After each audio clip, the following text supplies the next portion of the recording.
ഇന്നലത്തെ ശിവരാത്രി വിശേഷങ്ങളാണ് കേട്ടോ കാണിക്കുന്നത്. ഇന്നലെ ശിവരാത്രി ആയിരുന്നല്ലോ. അപ്പോൾ ഇന്നലെ വീഡിയോ അപ്ലോഡ് ചെയ്യാൻ പറ്റിയില്ല. അപ്പോൾ അതിൻ്റെ വിശേഷങ്ങളൊക്കെയാണ് കേട്ടോ ഇന്ന്. സാധാരണ ശിവരാത്രി ദിവസം ചെയ്യുന്നത് പോലെ തന്നെ രാവിലെ നേരത്തെ എണീറ്റു, കുളിച്ചു, പൂജാമുറിയിൽ പോയി തൊഴുതു, പ്രാർത്ഥിച്ചു, വിളക്കൊക്കെ കൊളുത്തി, ഫോട്ടോസൊക്കെ തുടച്ച് പ്രത്യേക പൂജയും വിളക്ക് കൊളുത്തലും പ്രാർത്ഥനയും എല്ലാവർക്കും വേണ്ടി നന്നായി പ്രാർത്ഥിച്ചു കേട്ടോ. സാധാരണ തന്നെ വ്രതം ഉണ്ടായിരുന്നു. ശിവരാത്രിയുടെ തലേ ദിവസം വൈകിട്ട് മുതൽ വ്രതമായിരുന്നു. ശിവരാത്രി ദിവസവും അതുപോലെ തന്നെ എല്ലാ വർഷവും ചെയ്യുന്നതുമായി തന്നെ പണ്ട് മുതലേ ചെയ്തു വന്നിരുന്ന ആചാരങ്ങളാണ് ശിവരാത്രി വ്രതം. അതും അനുഷ്ഠിച്ചു. വൈകുന്നേരം സാധാരണ ശിവരാത്രി ദിവസം വൈകുന്നേരം ഉണ്ടാക്കുന്ന ഒരു പ്രത്യേക വിഭവമുണ്ട്. പിന്നെ അതാണ് കേട്ടോ വൈകിട്ട് ഉണ്ടാക്കുന്നത്. ഇതാണ് വൈകിട്ട് സാധാരണ ശിവരാത്രി ദിവസം കഴിക്കുക. അത് ശിവരാത്രി സന്ധ്യയ്ക്ക് മുമ്പ് തന്നെ എല്ലാം ഉണ്ടാക്കി വയ്ക്കും കേട്ടോ. അത് കഴിഞ്ഞ് ശിവരാത്രി ദിവസം സന്ധ്യയ്ക്ക് നാമൊക്കെ ചൊല്ലി കഴിഞ്ഞതിന് ശേഷമാണ് കഴിക്കുക.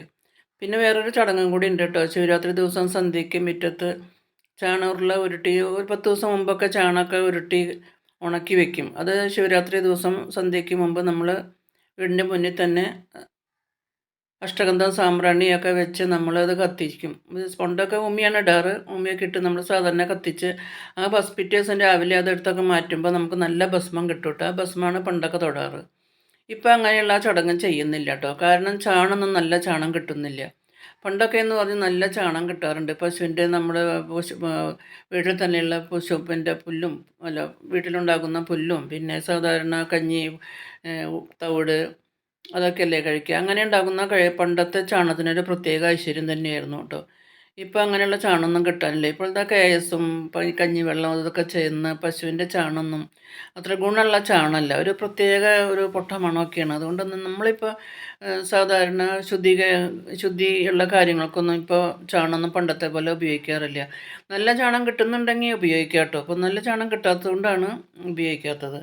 സാധാരണ വളമിടാൻ മാത്രമാണ് ഞാനിപ്പോൾ ചാണകപ്പൊടിയൊക്കെ ഉപയോഗിക്കാറുള്ളൂ. ശുദ്ധീകാര്യങ്ങൾക്കൊന്നും ഞാനിപ്പോൾ ചാണകം ഉപയോഗിക്കാറില്ല.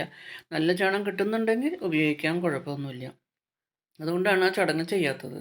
അതിനുശേഷം സാധാരണ ഉണ്ടാക്കുന്നതുമാതിരി തന്നെ നമ്മൾ ഞാൻ കുറച്ച് ഉണക്കലരിയാണ് കേട്ടോ. സാധാരണ തവിടുള്ള പണ്ടത്തെ ഉണക്കലരി ഉണ്ടല്ലോ, ഉണക്കലരിയാണ് കുറച്ച് അരി വെള്ളത്തിലിട്ട് കഴുകി കുതിർത്ത് ഇതുപോലെ പൊടിച്ചെടുത്തു കേട്ടോ.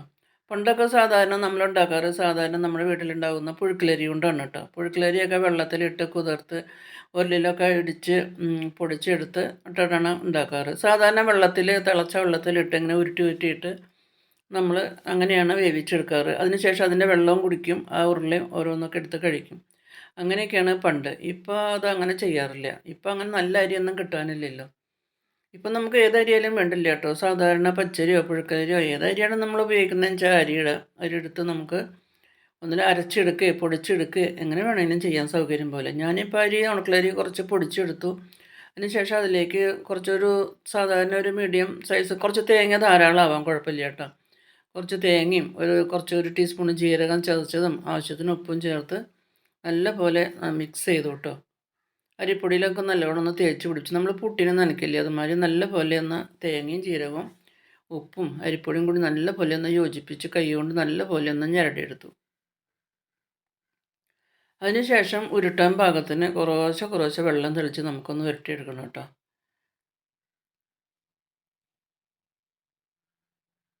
നല്ല പോലെ ഇങ്ങനെ മിക്സ് ചെയ്തുകൊണ്ടിരിക്കുകയാണ് കേട്ടോ.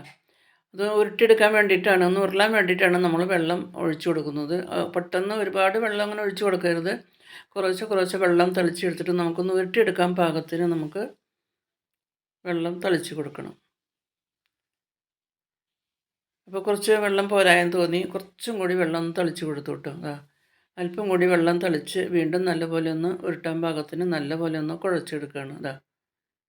നല്ല ടേസ്റ്റാണ് കേട്ടോ അങ്ങനെ ഉണ്ടാക്കുന്നത്. നമ്മൾ കൊല്ലത്തിൽ ഒരു പ്രാവശ്യം മാത്രമേ ഇങ്ങനെ ഉണ്ടാക്കാറുള്ളൂ. അങ്ങനെ ഇടയ്ക്കൊന്നും അങ്ങനെ ഉണ്ടാക്കൽ കുറവാണ്. എന്തായാലും ശിവരാത്രി ദിവസമാകുമ്പോൾ നമുക്കത് ഉണ്ടാക്കിയില്ലെങ്കിൽ വിഷമമാണ്.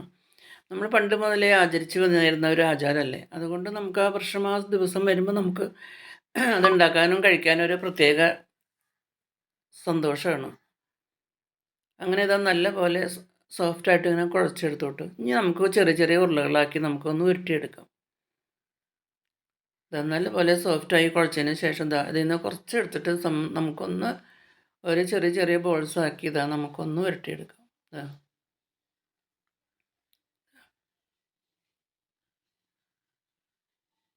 ഇതിങ്ങനെ നമുക്ക് ഉരുട്ടിയെടുക്കാം കേട്ടോ.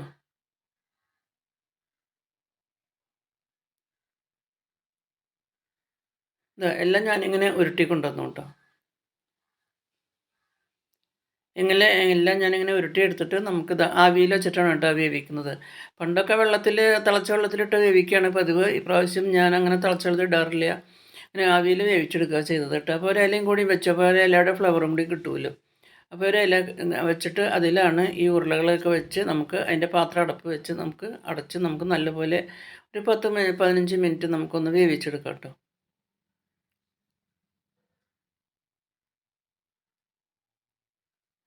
ഒരു 10, 15 മിനിറ്റ് കഴിഞ്ഞപ്പോൾ നല്ലപോലെ വെന്ത് കിട്ടിയിട്ടോ. ഞാനതൊരു വേറൊരു പാത്രത്തിലേക്ക് ഒരിലക്കീറ് വെച്ചിട്ട് തന്നെ അതിലേക്ക് ഞാനിതെല്ലാം പകർത്തി.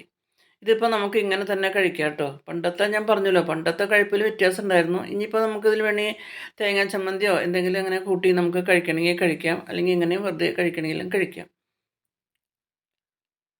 ഞാനിപ്പോൾ ഇതൊന്നും വറുത്തിടുന്നുണ്ട് കേട്ടോ. പണ്ട് ഞങ്ങളുടെ വീട്ടിൽ അച്ഛന് വറുത്തിടുന്നതാണ് ഇഷ്ടം. അതുകൊണ്ട് ഞങ്ങളിങ്ങനെ വറുത്തിടാറുണ്ട്.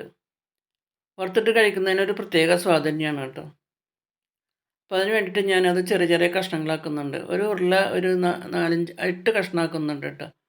ഓരോ ഉരുള എടുത്തിട്ട് നമുക്ക് കുറച്ച് ഉരുള എടുത്തിട്ട് നമുക്ക് ഒന്ന് കട്ട് ചെയ്യാം.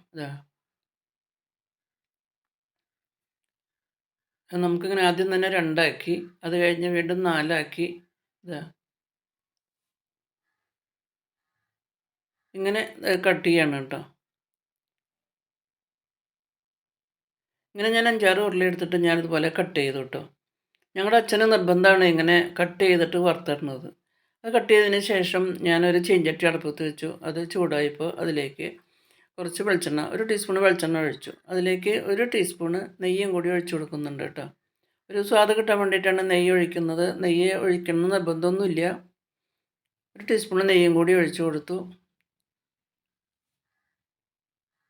ആ നെയ്യ് ഉരുകി വന്നപ്പോൾ അതിലേക്ക് 1 സ്പൂൺ, വേറെ ഒരുപാട് സാധനങ്ങളൊന്നും ഇടുന്നില്ല കേട്ടോ. വെറുതെ കടുകും മുളകും കരിവേപ്പിലയും മാത്രം ഇട്ടിട്ടാണ് വറുത്തിടുന്നത്. 1 ടീസ്പൂൺ കടുക് ഇട്ടു. കടുക് പൊട്ടി വന്നപ്പോൾ 3, 4 വറ്റൽമുളകും പൊട്ടിച്ചിട്ടു. അതിനുശേഷം അതിലേക്ക് കുറച്ച് കറിവേപ്പിലയും കൂടി ഇട്ട് കൊടുത്തു.